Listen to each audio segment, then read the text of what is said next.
ارجع يا شيخ، ارجع يا شيخ، الله يحفظك.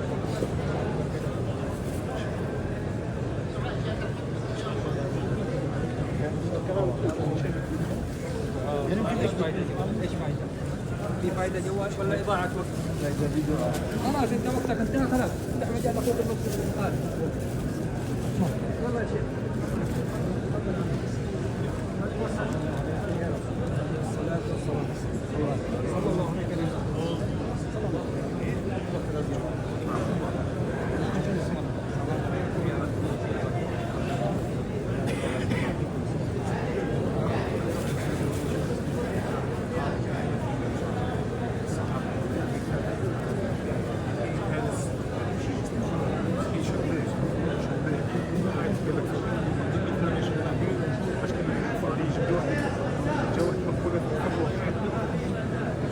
يجي قبر النبي صلى الله عليه وسلم لده سين النبي صلى الله عليه وسلم هذا من لا لا